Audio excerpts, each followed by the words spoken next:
दर्शकों नमस्कार। देवांशी कार्यक्रम में आप सभी का बहुत बहुत स्वागत है। आज़ादी के बाद से ही महिलाओं ने अपनी मेहनत, लगन और सराहनीय कार्यों से राष्ट्रीय स्तर पर अपनी पहचान बनाई है। इसके लिए ज़रूरी था कि उन्हें अपने अधिकारों के बारे में जानकारी हो। किसी भी समाज में जो महिला की सहभागिता है वो ही उसके विकास को तय करती है। आज देवांशी कार्यक्रम में हमारे साथ मौजूद हैं एक ऐसी महिला जो किसी परिचय की मोहताज बिल्कुल नहीं है। बहुमुखी प्रतिभा की ये धनी हैं और समाज में अपनी एक अलग पहचान बना रही है। ये हैं एक ब्लॉगर, ये हैं एक हाउसवाइफ, एक किसान हैं, पढ़ाई कर रही हैं, लिखाई कर रही हैं, कमाई के बहुत सारे साधन हैं इनके पास और किसी परिचय की मोहताज नहीं है। तो क्यों नहीं है, और इनकी कहानी इन्हीं की जुबानी आज हम सुनेंगे इस कार्यक्रम में। तो तहे दिल से स्वागत करना चाहेंगे कार्यक्रम में ललिता देवी का। मैम, कार्यक्रम में बहुत बहुत स्वागत है आपका। Thank you so much ma'am. मेरा नाम ललिता है और मैं एक छोटे से गांव से बिलोंग करती हूँ जी।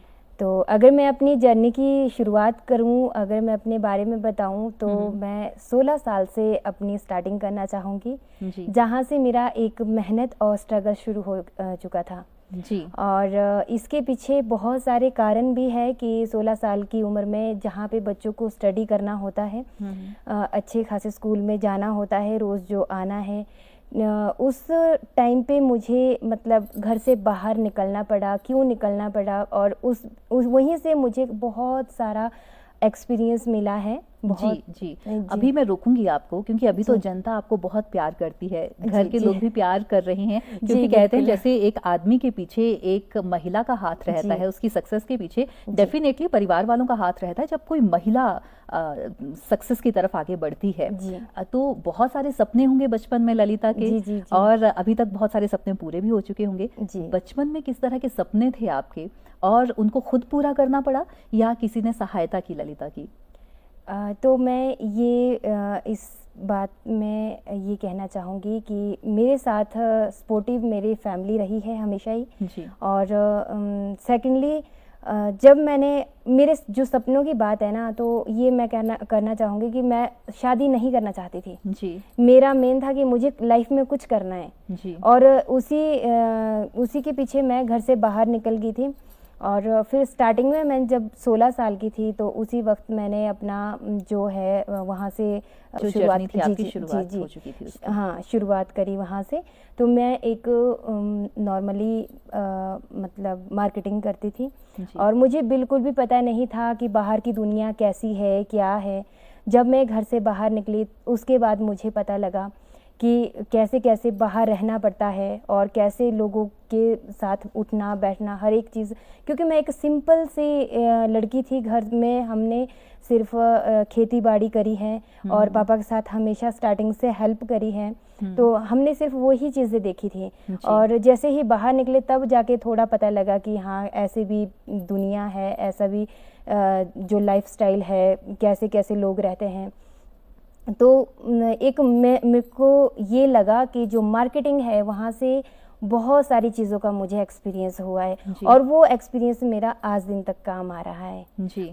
जब ललिता पहली बार घर से बाहर गई, कहते हैं जो किसान होते हैं बहुत मेहनत कश होते हैं और मेहनत से कभी डरते नहीं हैं जी, लेकिन जो शहरों में रहते हैं वो उतनी मेहनत नहीं कर पाते हैं और कितना फ़ायदा हुआ आपको जो आप अपने माता पिता के साथ किसान की बेटी होकर वहाँ पर काम किया, और जब बाहर आए बहुत ज़्यादा एक्सपोजर मिलता है आपको क्योंकि अलग अलग क्लाइंट से आप मिलते हैं जी।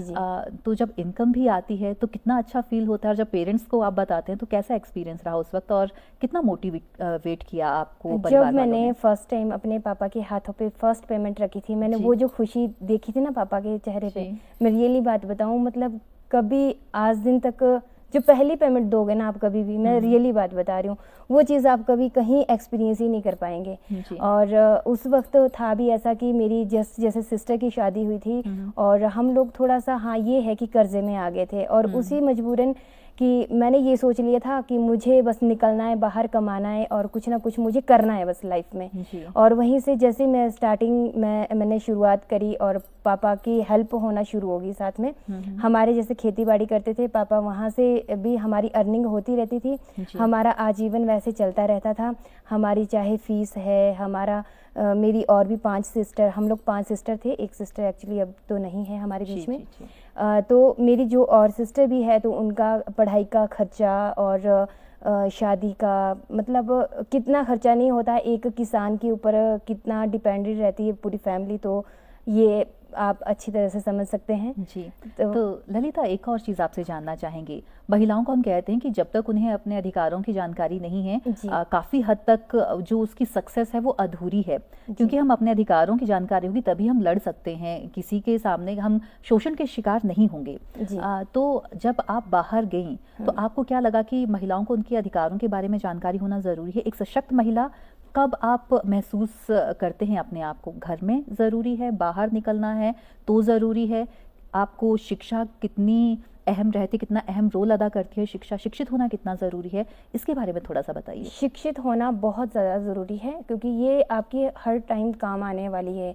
मतलब इसमें जब आप बाहर निकलेंगे तो आपको चीज़ें तभी पता लग पाएगी जब आप उनका एनालाइज कर पाओगे। और एनालाइज कब कर पाएंगे? जब आप मतलब शिक्षित होंगे, जब आप कोई चीज़ को पढ़ पाएंगे या कोई भी एक्सपीरियंस है। मान के चलिए, अगर आप बाहर निकल रहे हो, कोई भी आपके सामने एक बुक रख दी जाए और बोला जाए कि आप इसको थोड़ा सा पढ़ के हमें सुना दीजिए, अगर आप उसको स्टडी करना मतलब वो पढ़ ही नहीं पाएंगे तो आप कैसे मतलब उसको रखेंगे, अपनी बातों को भी कैसे रखेंगे?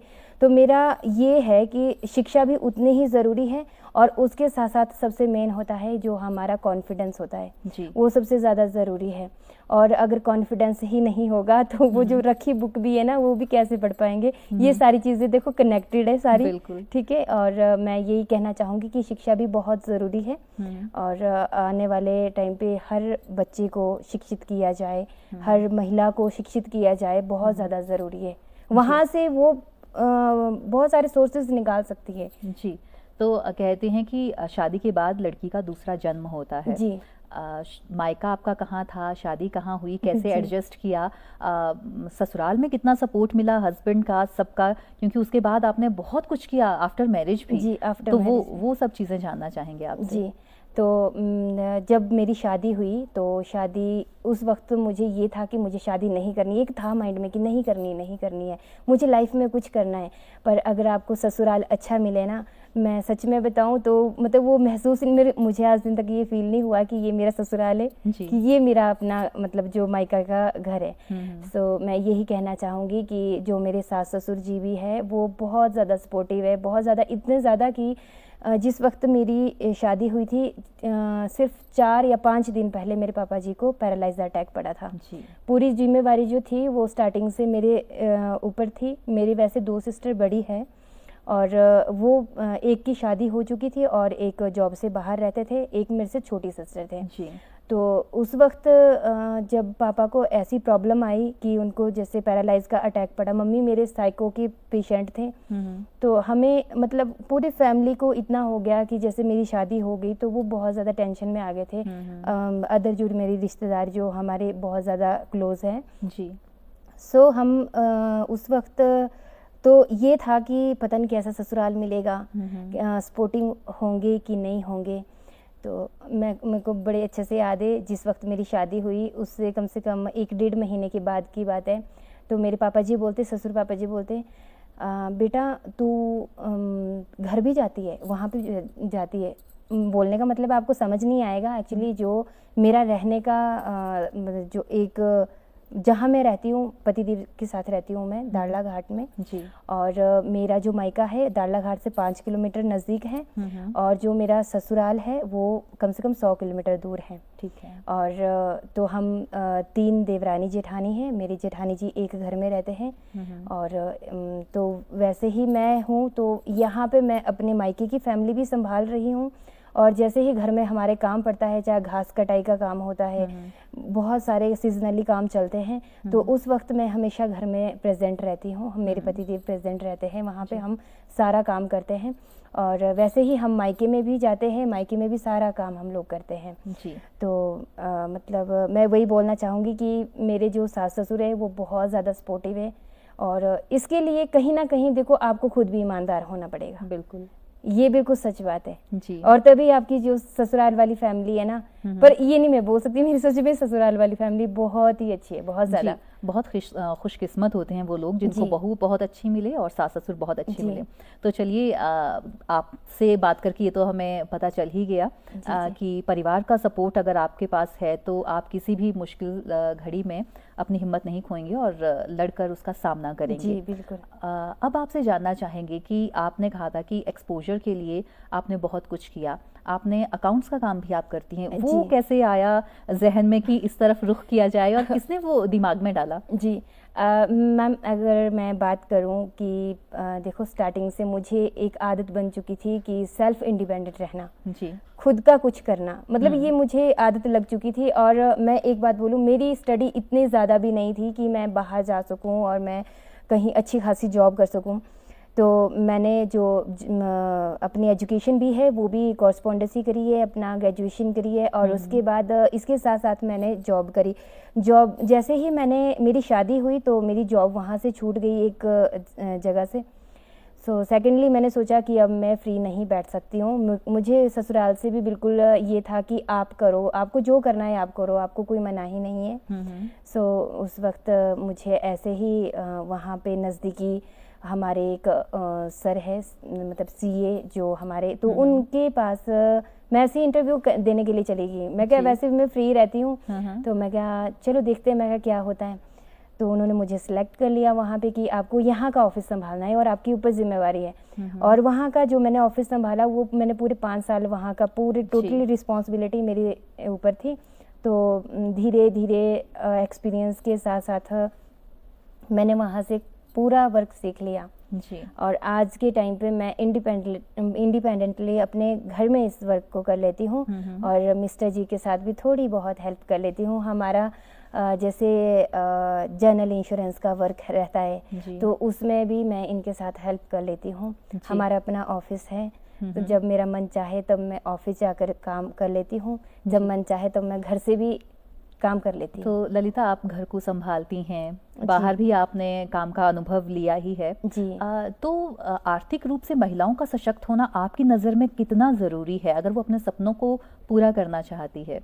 बहुत ज़्यादा ज़रूरी है जी, क्योंकि जो आप अपनी इनकम से जो चीज़ें अचीव कर सकते हैं ना, मे भी शायद आप किसी के ऊपर डिपेंड रह के वो कर पाए।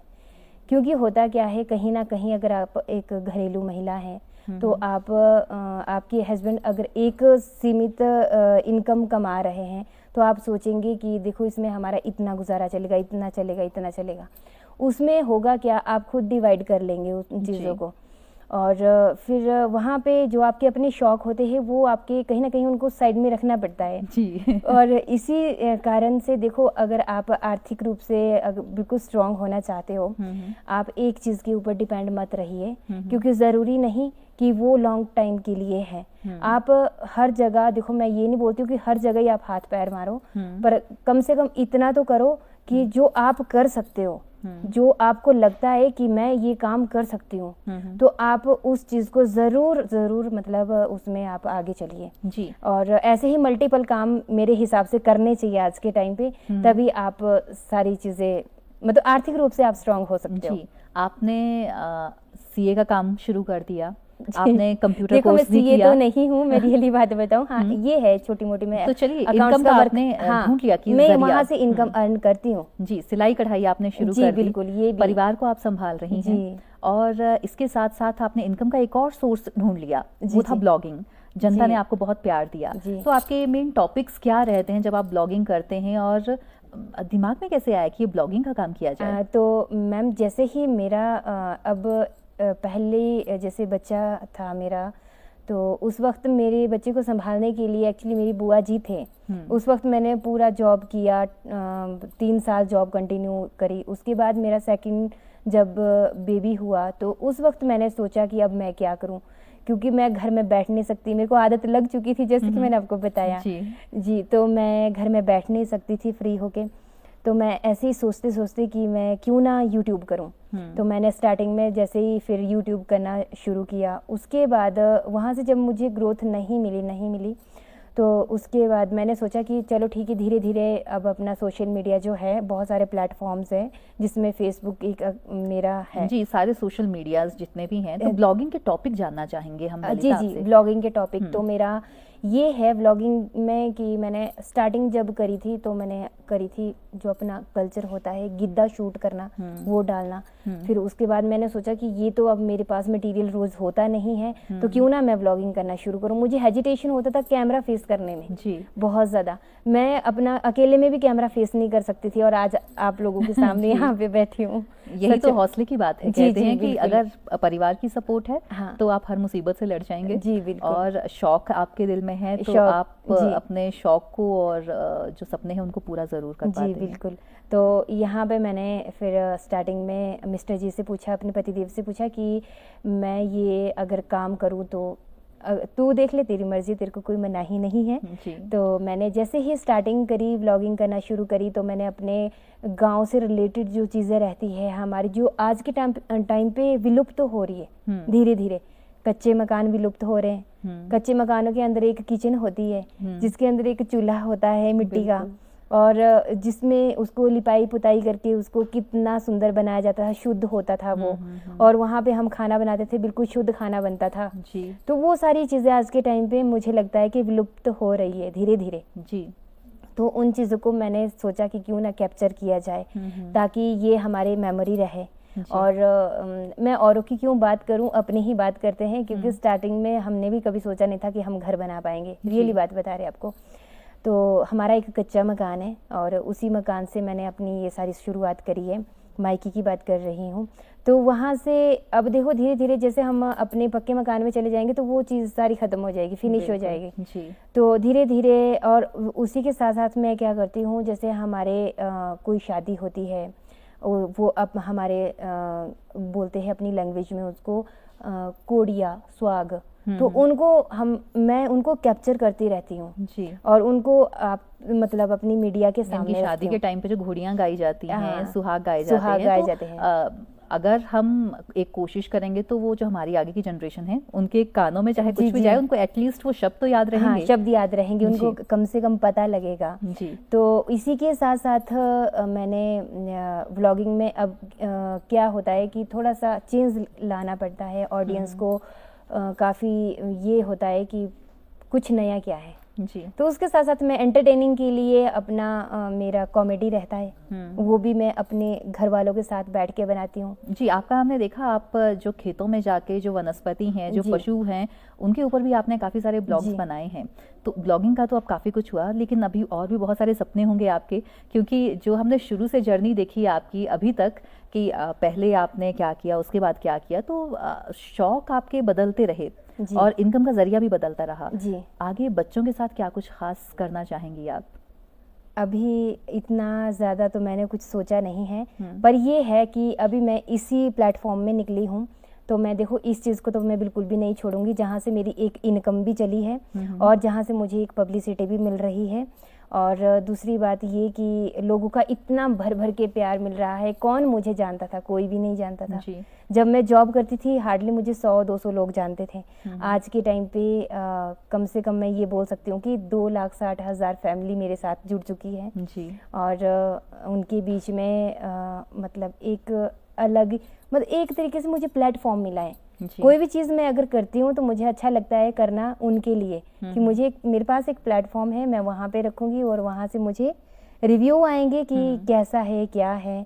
और रही नेक्स्ट कि मुझे नेक्स्ट करना क्या है, तो फिलहाल तो मेरा यही चला है, अभी सोचा नहीं है इसके बारे में कुछ भी।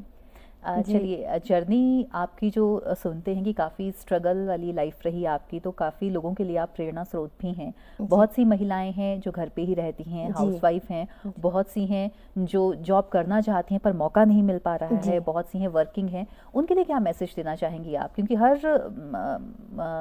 उससे आप दौर से निकली हैं, गुजरी हैं, तो क्या कहेंगे उनको आप? देखिए, ये ज़रूरी नहीं है, जैसा कि मैंने आपको अपना ही एग्जांपल दिया है कि जब मेरे पास जॉब नहीं थी, मतलब मेरे पास बेबी था और उसके साथ साथ मैं जॉब नहीं कर पाई, तो उसके साथ मैंने क्या किया कि व्लॉगिंग शुरू करी। मैं ये नहीं बोल रही हूँ कि आप भी व्लॉगिंग शुरू करें, क्योंकि ये सबकी बस का काम नहीं होता है, क्योंकि कैमरा फेस करना सबकी बस का काम नहीं है।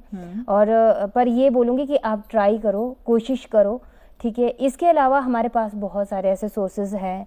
घर में आप गाय पालो, हमने गाय पाली है, हमने डेयरी में दूध लगा रखा है, एक सोर्स हमारा ये भी है। और इसके साथ साथ आप बहुत सारे सोर्स चलते हैं, जैसे आप सिलाई का कर लो, आप घर में अपना सिलाई करेंगे तो वहाँ से भी आप कुछ जो भी अर्निंग करेंगे, अर्निंग तो होगी कहीं ना कहीं से, तो अर्निंग होगी। और तो बस यही है मेरा कि सोर्स खुद निकालिए, निकल जाते हैं, पर एक बार निकलिए तो सही उस वे से। जी, एक और चीज़ हम देखते हैं ललिता कि हम कई बार फेम के चक्कर में, पहचान के चक्कर में इतने गुम हो जाते हैं कि अपनों का दिल दुखा देते हैं। तो इस पर आपके क्या विचार हैं? क्योंकि पहचान तो ज़रूरी है, महिला के लिए ज़रूरी है कि उसकी पहचान हो। परिवार में रहकर भी अपनी पहचान बनाई जा सकती है, घर के बाहर जाके भी पहचान बनाई जा सकती है। तो वो बैलेंस कैसे बना के रखें आप घर और बाहर? जी देखो, इसमें सबसे पहले तो आपको, अगर आप फैम के चक्कर में अगर आप ये करना चाहते हैं कि यहाँ पर आपको अनबैलेंस बिल्कुल भी नहीं करना पड़ेगा, ये सब चीज़ें। चलो, एक आपको फैम मिल रहा है वो अलग बात है, पर आपको सारी चीज़ें दायरे को देख के चलना चाहिए आगे। क्या हमारे समाज में रहकर हमारे क्या क्या दायरे हैं, हम अपने गांव से बिलोंग करते हैं। मेरी रियली बात बताऊं, हम ऐसे गांव से बिलोंग करते हैं कि जहां पे मेरी शादी हुई है, मेरा जो मायका है वहाँ पे फिर भी हम लोगों ने सारी चीज़ें देखी है, और जहाँ पे मेरा ससुराल है वहाँ पे अब सारी चीज़ें हैं, पर मैं एक नॉर्मल सी बात करती हूँ कि हमारे यहाँ तक घूंघट डालते वहाँ पर। और मेरे ऊपर कभी किसी ने कोई पाबंदी नहीं लगाई कि आप इतना लंबा घूंघट डालो, पर ये नहीं है, इसका मतलब ये नहीं है आप सिर के ऊपर चुन्नी मत लो। तो मैं वही बात करना चाहूंगी कि यानी कि अपने कल्चर को आप अपना देखते हुए आप किसी पे जबरदस्ती कोई भी चीज ना थोपी जाए। जी, और ये भी है, और सब कुछ, सबका एक मान रखकर आप चलिए, आपको फैम इससे ज्यादा मिलेगा। बहुत मज़ा आ रहा है आपसे बात करके ललिता, और अच्छी बात यह है कि आप अपनी जड़ों से जुड़ी हुई हैं। क्योंकि कहते हैं कि अपनी मिट्टी की खुशबू जो है उससे कभी दूर नहीं होना चाहिए। वो आपको जो तरक्की देती है उसका मज़ा ही कुछ और होता है। देखिए, गांव आपको कभी भूखा नहीं मरने देता, ये एक लिख के ले लेना अपने बात। अगर आप गांव में रहेंगे, आपको अगर ऐसा लगेगा कि आज घर में खाने के लिए कुछ नहीं है, आप अपने खेतों में जाइए, आपको कुछ ना कुछ वहां से जरूर मिलेगा। जी, तो आपसे अब संदेश भी लेना चाहेंगे, क्योंकि महिलाएं तो कोशिश में हैं कि कुछ ना कुछ हम करें, कर गुजरने के चक्कर में, और बहुत तरक्की महिलाओं को मिल चुकी है, लेकिन परिवार वालों के लिए जो उनके साथ रहते हैं उनका सपोर्ट कितना जरूरी है और उनका बिहेवियर कैसा होना चाहिए, उन महिलाओं के लिए भी आप एक मैसेज दीजिए और परिवार वालों के लिए। जी बिल्कुल, देखिए, मैं यही कहना चाहूँगी अपनी सारी महिलाओं से और उनके परिवार वालों से कि अगर आपकी जो घर की महिला है, अगर वो कुछ करना चाहती है अपनी ज़िंदगी में, तो प्लीज़ कृपया करके आप उन्हें करने दें, और ना जाने वो कौन सा ऐसा काम कर जाए जो आपका भी नाम रोशन करे और आपकी पूरी फैमिली का नाम रोशन हो जाए उस काम को करने से। तो अगर आप उनको दबा के चलेंगे कि नहीं ये नहीं करना है, तो उनका जो कॉन्फिडेंस है वो डाउन हो जाएगा। और ऐसा बिल्कुल भी नहीं करना है, आपको हमेशा ही अपनी जो घर की महिला है उनको सपोर्ट करना है, बहुत ज़रूरी होता है परिवार का सपोर्ट, क्योंकि परिवार का सपोर्ट नहीं मिलेगा तो आपको सारे ताना मारना शुरू कर देंगे, चाहे आपके रिश्तेदार है, चाहे आपका गांव गले जितने भी लोग होंगे, वो आपको सबसे पहले टांग खिंचाई वो करना शुरू करेंगे आपकी। इसलिए परिवार का साथ देना बहुत ज़्यादा ज़रूरी है। जी, तभी हम कहते हैं कि समाज में अगर महिलाओं की सहभागिता है तभी समाज विकास की राह पर आगे बढ़ेगा, चाहे वो परिवार में उसका योगदान हो, चाहे समाज में। तो ललिता देवी, आप कार्यक्रम में आए और अपने जीवन के अनुभव हमारे साथ साझा किए, इसके लिए बेहद शुक्रिया आपका। और अब अपने तमाम दर्शकों से भी चाहेंगे इजाजत, आज्ञा दीजिए, नमस्कार।